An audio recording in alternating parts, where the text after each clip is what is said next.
Bonjour à tous, bienvenue dans ce deuxième tutoriel Touch Designer sur le top instancing, encore et toujours, dans lequel nous allons essayer de revoir un peu les bases de qu'est-ce qui fait le top instancing, vraiment essayer de plus comprendre quelles sont les possibilités que ça nous offre, et on va essayer de réaliser ce magnifique visuel un peu kitschou derrière nous, mais c'est une manière de vraiment plus s'approprier l'outil. Alors, on va essayer de revoir les bases et déjà, la base du top instancing, c'est de se dire que cela permet de d'avoir quelque chose d'assez fluide qui ne tourne pas sur le CPU, mais sur la carte graphique, car, le CPU, lui, est très vite limité dans les visuels en temps réel, car il peut traiter des gros calculs, mais peu à la fois, alors que la carte graphique, elle, peut traiter énormément de calculs, petits, mais énormément en même temps. Donc le top instancing permet ça, car on travaille vraiment, sur la carte graphique. Alors, pour réaliser ce visuel, on va, dans un premier temps, créer une grille de cubes qui vont être instancés. Donc, ces cubes-là vont ensuite, être modifiés dans leur profondeur et dans leur scale pour ce qui est des chiffres. Pour créer une grille en top instancing, on va déjà devoir définir la définition de la grille dans un premier temps et ensuite assigner à chaque point de cette définition une coordonnée de cube que l'on va instancer. Alors pour définir une coordonnée de cube, on va la définir en x, y, z, mais du coup en top instancing, ce sera en rouge, vert, bleu. Plus on sera, si on est en bas à gauche, on sera rouge 0, vert 0 et inversement en haut à droite. Donc dans un premier temps, on va créer cette grille plate sans profondeur et ensuite on ira animer avec un signal bleu les chiffres qui avancent et toutes les petits cubes au fond qui bougent. Donc la première étape va être de créer cette grille. Donc première étape avant tout, c'est de définir notre cube. Donc on va créer un box en, en SOP. On va le relier à un null. Et ensuite, on va créer un render system pour pouvoir le visualiser. Donc, pour créer le render system, on va faire rentrer notre box dans un géo. On va poser une caméra et une lumière. Là-dessus, un render top qu'on va relier à un null. Et pour pouvoir voir ce que l'on fait en temps réel, alors je vérifie que ça enregistre bien. Oui, tout à fait. Hop. On va activer le fond. Alors, pour éviter d'avoir ce damier en fond, il y a une petite astuce qui consiste à insérer un transform top. Et dans background color, on va définir son alpha à 1 pour que voilà, le background color puisse s'afficher. Et on va mettre comp over background color. Et voilà, ça permet d'avoir un fond noir, c'est quand même plus agréable. Alors, dans l'exemple que je vous ai montré, les cubes étaient bien plus petits. Alors déjà, de base, on va définir une profondeur du cube un peu plus grande que la normale. On va la mettre à 10 ou à 8. Et ensuite, on va diminuer le scale de nos cubes à quelque chose d'assez petit quand même, 0.1 par exemple, ça c'est pas mal pour commencer. Alors, maintenant que l'on a ça, on va mettre en place l'instancing. Donc comme je vous le disais, on va passer sur des tops et on va essayer de mettre un cube sur, en coordonnées x et y et remplir tout de cubes. Donc on va déjà définir un constant shop qui va servir à la résolution de notre grille. Donc on va l'appeler res. Et dans sa valeur, on va mettre par exemple pour commencer 32. Ce constant shop, il va servir de référence à toutes les définitions des opérateurs tops qu'on va utiliser. Donc comme ça, par la suite, on pourra, si on veut augmenter la résolution de notre instancing, on pourra le faire sans souci. Alors pour commencer, on va faire un ramp top.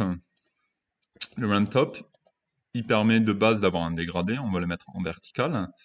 Et ce dégradé va nous permettre de définir à chaque point quelle est les coordonnées x, y, z, donc en RGB, de nos différents points. Donc, on va commencer directement à mettre l'instancing en place pour voir comment en fait ça va évoluer. Donc, on va mettre un null, qui va driver donc la position de chaque cube, et ce drive, on va l'appeler null pose.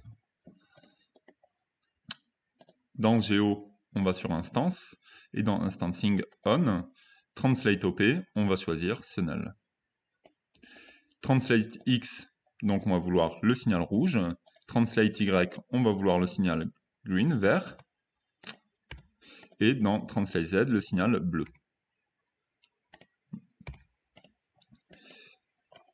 Alors, on peut voir, et quand on regarde le géo, que en fait notre cube il s'instancie d'une manière complètement pas aberrante, mais assez étrange. En fait, il faut savoir, du coup, si on regarde ici en cliquant sur l'opérateur viewer, on va sur display pixel values, et là on peut voir que en fait notre blanc c'est quand même une composite de, donc on peut le voir ici là à ce niveau-là, on peut voir que c'est une composite de R, de G et de B, et donc les coordonnées en fait ne correspondent pas vraiment à ce que l'on souhaite. Si l'on veut pour le moment une grille purement plate, il ne nous faudrait pas de B déjà, il ne nous faudrait pas de bleu sur la profondeur, et il faudrait que notre R et notre G augmentent d'une autre manière. Alors pour ça, pour créer une grille, il y a quelque chose qui est... Alors déjà, on voit que notre grille, elle est beaucoup trop importante, elle a une définition énorme. En effet, on instancie, ici, on peut le voir, ici, on instancie 65 536 pixels. Or, nous, on aimerait bien se baser sur une grille de 32 par 32. Donc, on va se servir de cette résolution dans Common, et on va la glisser-déposer sur résolution, export chop reference ou export chop. Et là, voilà, là, on n'a plus que 900 ou 1024 pixels.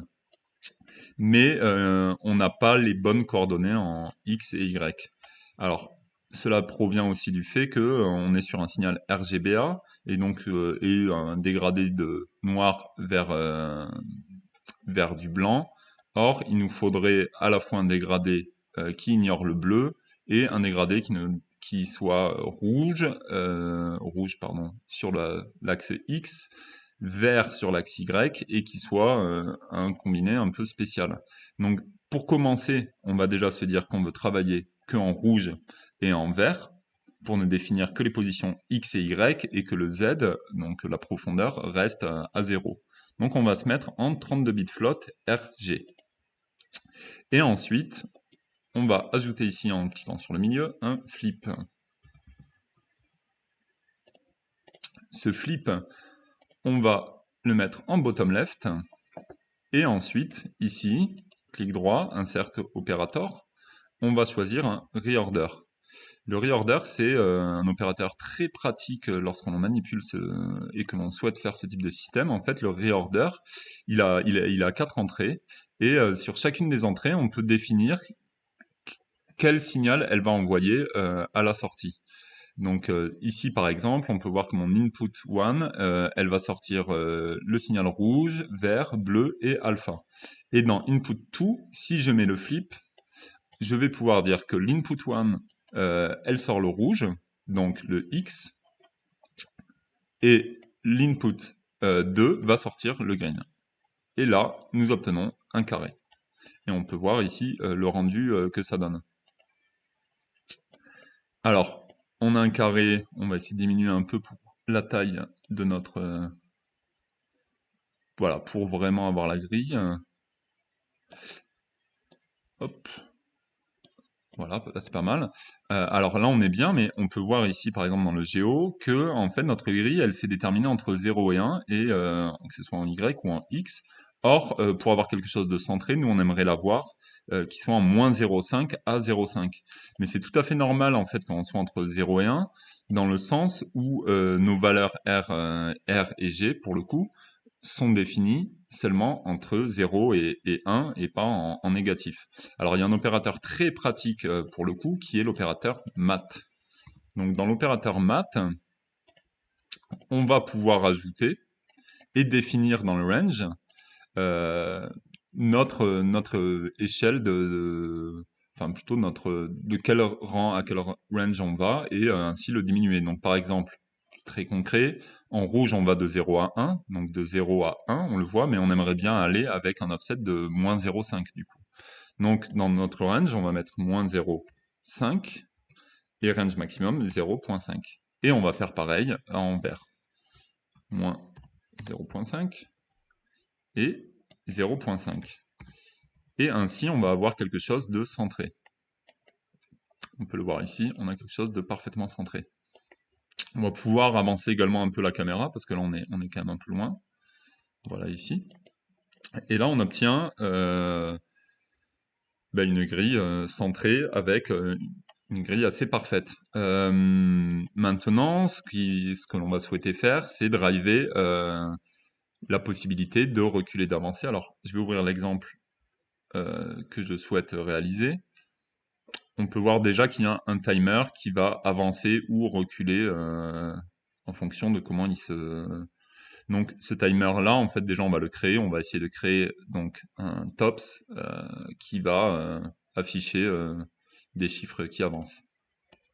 Donc pour commencer à faire un timer, on va commencer par un timer shop.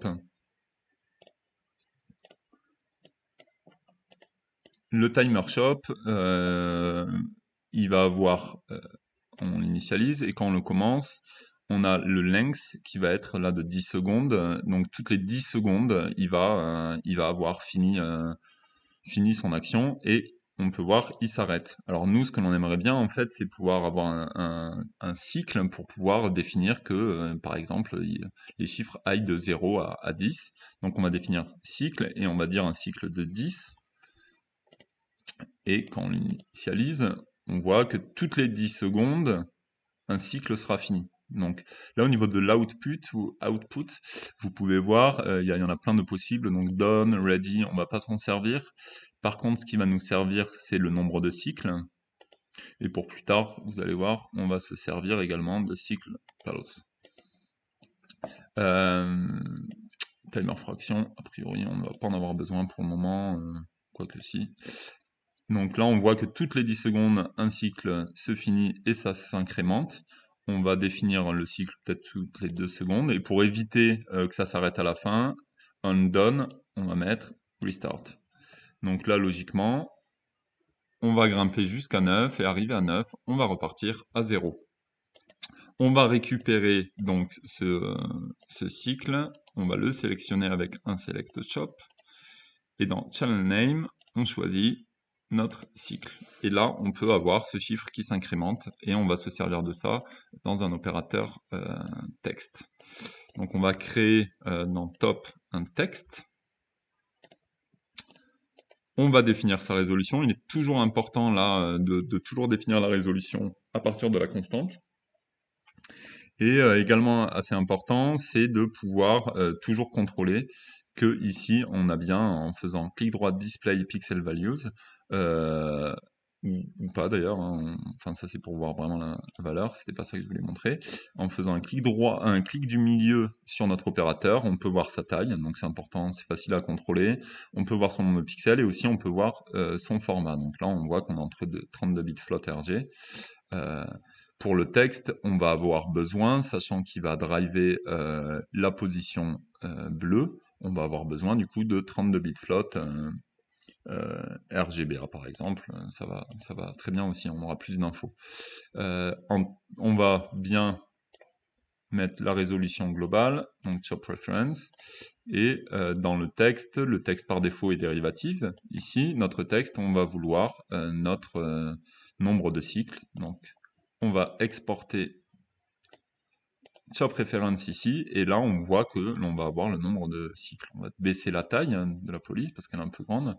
Alors on a le nombre de cycles, ce qui est bien. Le problème c'est que la manière d'exporter nous exporte avec des décimales. Donc en Python, pour enlever les décimales, il suffit de demander integer. Donc là ça enlève les décimales, on n'a que le nombre entier. Et voici, on a maintenant notre chiffre qui s'affiche. On va pouvoir augmenter peut-être un peu la taille. Donc l'opérateur texte permet plein de choses, notamment de choisir quelle police on veut. Donc on va partir par exemple sur une open 100. Alors, open 100. Voilà. On va dans common, plutôt qu'interpolate pixel, on va mettre nearest pixel pour avoir vraiment quelque chose voilà, de bien définir, en tout cas sur le viewer, comme ça on voit mieux. On va rajouter, alors là on peut voir que notre signal il est pas pur, donc si à nouveau, en cliquant ici d'abord, je fais Display Values, je vois que le bleu il est à 100% lorsque je suis sur du blanc pur, mais là il n'est pas à 100%, un peu sur les côtés. Donc on va mettre derrière le blanc pur étant 100% de bleu, de rouge et de vert. On veut avoir un blanc pur pour avoir un bleu à 100%. Donc on va mettre un threshold qui lui convertit tout en blanc pur. Voilà, on peut jouer sur notre threshold. Donc si on a 0, il va tout convertir et après ça va être en fonction d'un seuil qui va définir. Dans Common, on va à nouveau mettre nearest pixel pour avoir quelque chose d'extrêmement défini. Là, donc là, voilà, on peut avoir quelque chose qui est assez intéressant. Ouais, c'est pas mal. On va peut-être augmenter légèrement le seuil pour enlever des petits défauts. Et voilà, on va se servir de ce threshold pour, comme valeur pour driver notre profondeur. Donc on va réutiliser comme précédemment un reorder à la suite de ceci. Insert opérateur reorder. Et dans ce reorder, on va en deuxième entrée faire passer notre threshold. Et on va définir que notre bleu, output blue, c'est l'input 2. Là, dans notre géo, pourtant, on a bien en translate Z le bleu et il n'y a rien qui se passe. En fait, le problème, c'est que notre reorder qu'il y a ici, il est encore en 32 bit float RG. Alors que là, on souhaiterait pour le coup avoir le bleu et peut-être même le alpha pour plus tard. Donc dans Common, on peut voir, non, dans Reorder, Common, non, pas du tout, ce ne sera pas du tout ici. Si, dans Reorder, Common, on peut voir que en sortie, on a le pixel format de l'entrée. Or, nous voulons du 32 bit float RGBA. Et là, on peut voir que l'on a notre chiffre. Alors, ce qui est étonnant, c'est que c'est complètement inversé. Alors, ça va être au niveau de notre rampe que l'on n'est pas bon. On est bien en vertical. Alors, je regarde dans mon exemple. Là, on est bien en vertical, pourtant.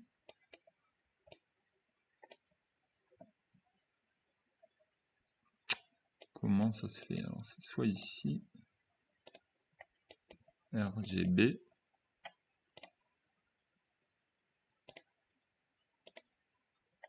Voilà, il aurait fallu le mettre en horizontal. Donc, petit défaut au début du tutoriel, mettez votre première rampe en horizontal et pas en vertical. Alors voilà, là on peut voir que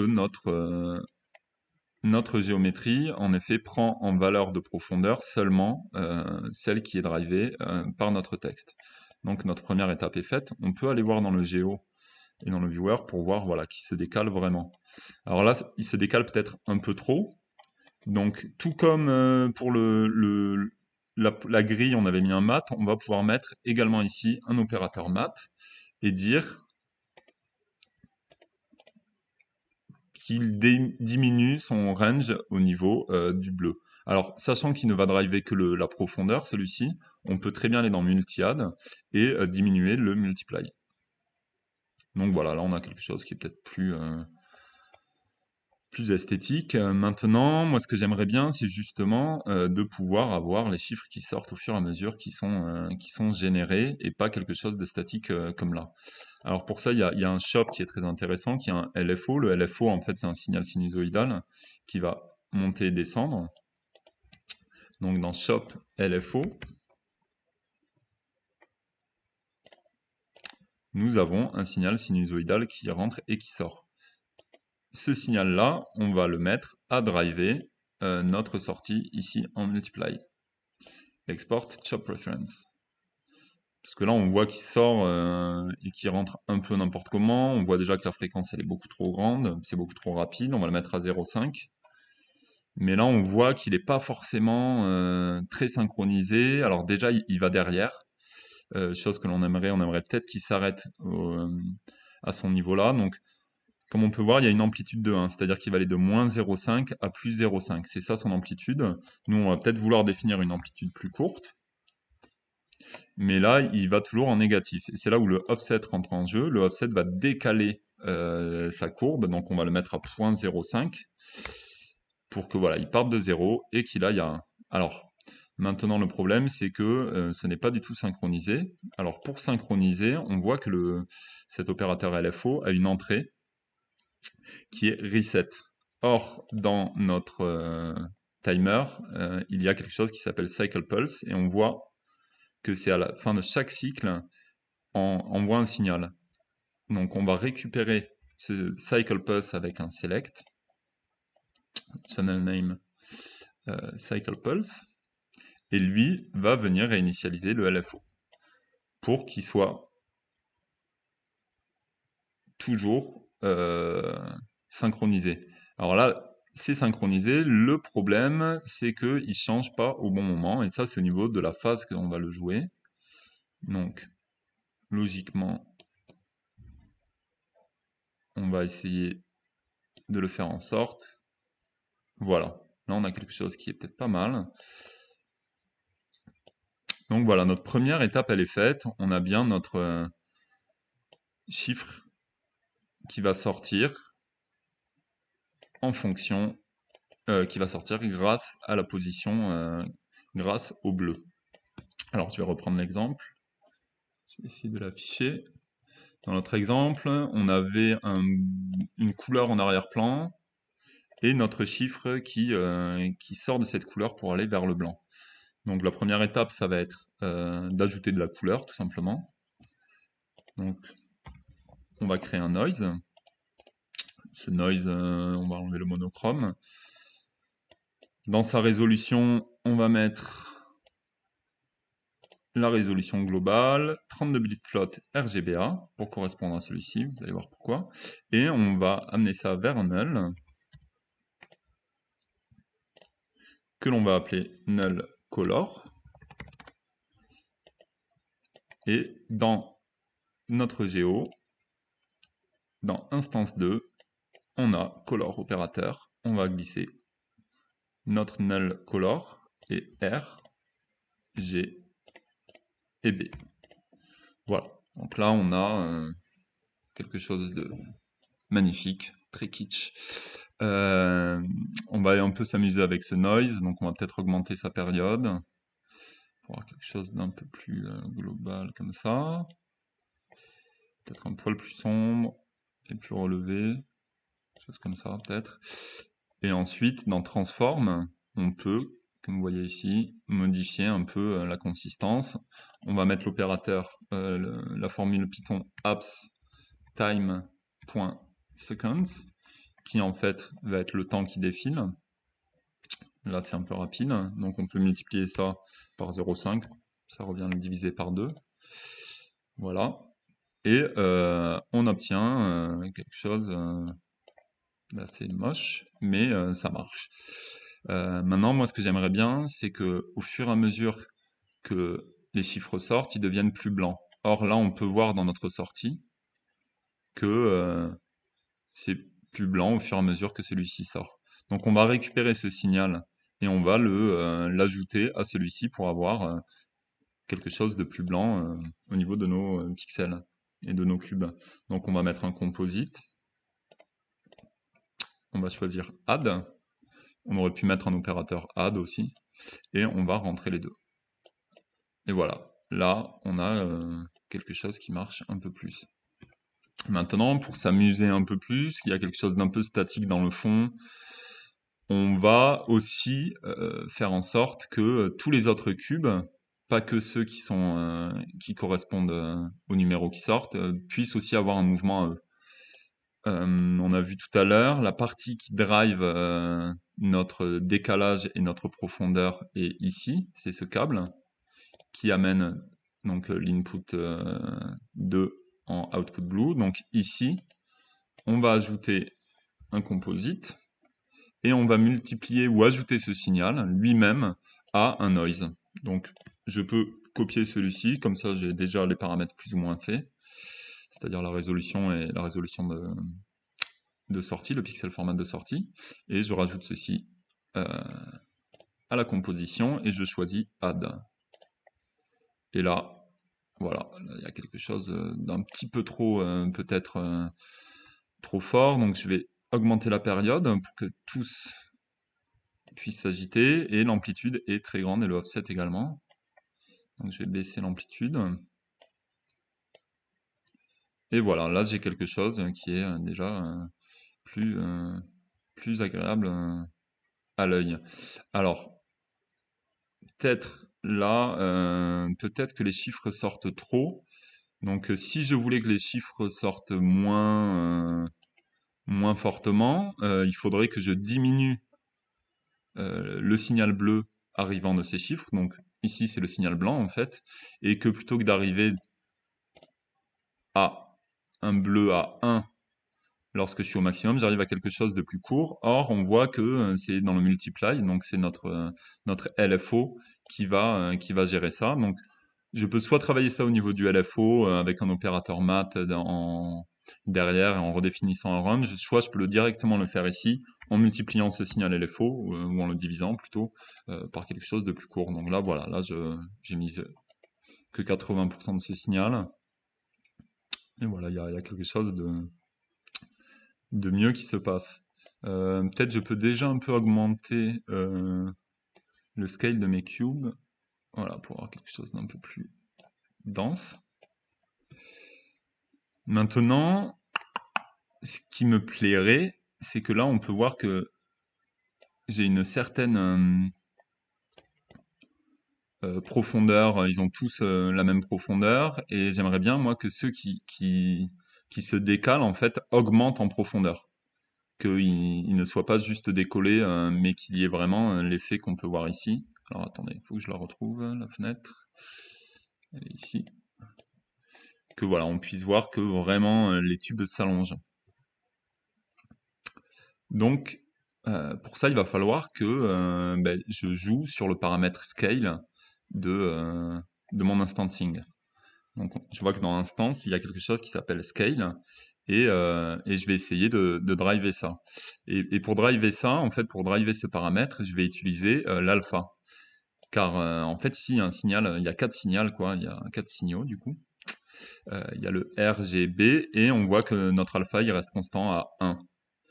Donc, si, admettons, dans scale, je reprends cet opérateur, donc translate OP, je reglisse et déposer ici scale, et en scale Z, je mets A, alpha, je vois que tout reste à 1, mais moi j'aimerais bien que là où mes chiffres apparaissent, ça grimpe au-delà de 1.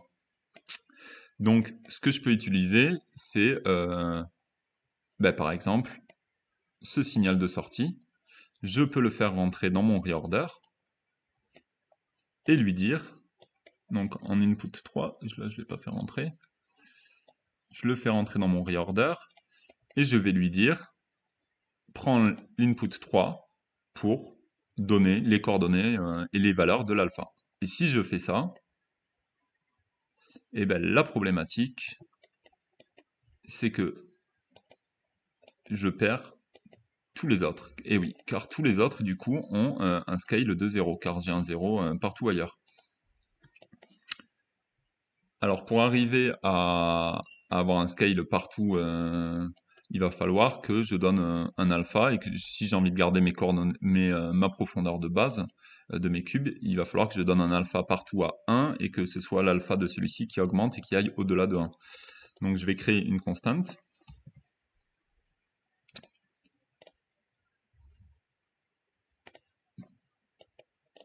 Je vais faire un peu de ménage avant. Hop, on va mettre ça en bas.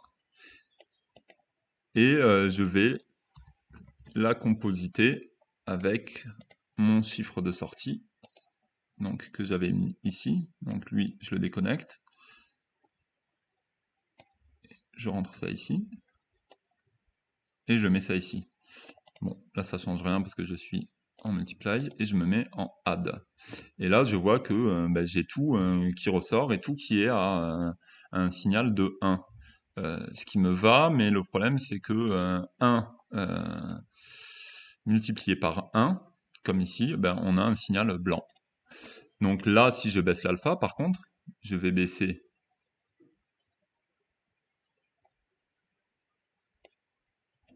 tous mes cubes, on voit qu'ils sont moins profonds, sauf ceux de mes chiffres, qui eux sont plus profonds. Donc je vais peut-être augmenter là un peu parce qu'ils ne sont pas à leur échelle initiale. Et ce qui me plairait, c'est que l'alpha de celui-ci soit encore plus grand. Donc je vais mettre un mat. Et je vais augmenter l'alpha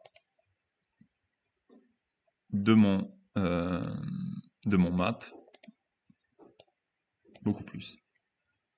Alors là, je drive tout. C'est beaucoup trop.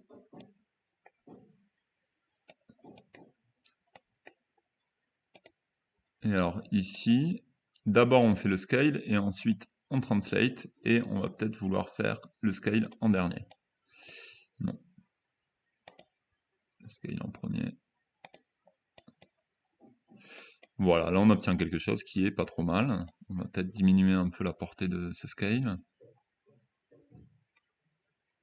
Voilà, maintenant, peut-être qu'on peut s'amuser. Alors là, c'est vraiment plus pour l'esthétisme, parce que l'effet obtenu commence à être celui qu'on recherchait. On va peut-être rajouter un matériel, un Phong, qu'on va déposer paramètre matériel. Dans alpha, on va baisser un peu son alpha. Et dans common, blending transparency. Voilà, on a quelque chose d'un peu plus néon boîte de nuit. Augmenter un peu, et ensuite on va peut-être pouvoir rajouter des lumières pour mettre en valeur un peu les volumes de nos cubes. Donc on va enable rim. Donc là on a une première lumière supplémentaire, on va en mettre une deuxième qui sera disposée ailleurs, dessus. Voilà, et là, si je vais sur le côté, après voilà, on voit que ça augmente, mais peut-être pas suffisamment. Donc ce qu'on peut faire, c'est augmenter, baisser ici, et augmenter là. Et du coup, peut-être baisser un peu notre range ici, pour qu'il aille un peu moins loin. Et pourquoi pas augmenter l'amplitude du noise ici. Peut-être un peu moins. Et voilà, on obtient l'effet voulu. Voilà, vous n'hésitez pas si vous avez des questions, si je peux vous aider à mieux comprendre ça, et puis on se retrouve peut-être pour un prochain tutoriel.